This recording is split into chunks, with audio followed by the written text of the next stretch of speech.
Hey everybody, I wanted to take a second to talk about what Starfish Lovers is, because someone asked recently, and honestly, it is a good question. At first glance, it is a blend of science fiction and fantasy, a theocratic empire, ancient technology revered as gods, that fuses the vastness of space with the culture and mystery of the ocean. And while the world is fantastical, the characters are deeply rooted in reality. But beneath all that, Starfish Lovers is about systems. It's about trauma and how people survive when the world they're born into tries to dictate who they're allowed to be. At the center of this story is Pavo, though to the people he trusts, he prefers to go by Pinky. He was once the guardsman of the sun, trained and entrusted to protect it.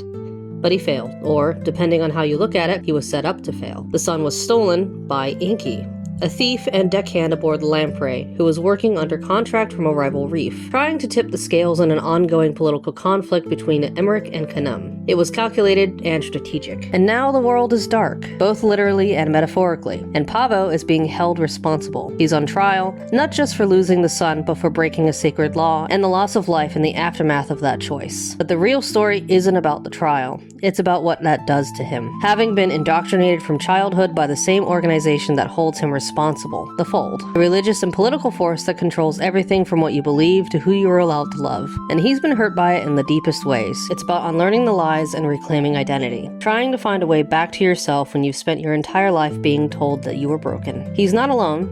Every character in the story represents a different kind of survival. Inky, a neurodivergent black Tom, lives with dyslexia and has been ridiculed his whole life for the color of his fur. He's clever and kind, but lost, caught in an abusive dynamic with his captain and crew, unsure how to leave or who he'll be without them. Ziggy comes from a queer family that's had to hide who they are to survive. His fierce loyalty and quiet grief reflects the very real danger that queer people face under oppressive regimes. And then there is Max, who is a scholar and a skeptic. He fights the Fold not with weapons, but with knowledge and truth, challenging doctrine not to be contrarian, but to protect others from the kind of systemic harm that claimed his fathers. Each character has a purpose. Each one brings a different lens to the story, and none of their arcs are clean or simple. Because Starfish Lovers isn't a chosen one story. It's not about saving the world, it's about surviving it, and about people fighting for space to breathe, trying to love one another through the mess, trying to heal. And yeah, there are gods and monsters, divine relics, political sabotage, and ancient truths. But what's really at risk isn't just the loss of the sun, it's identity.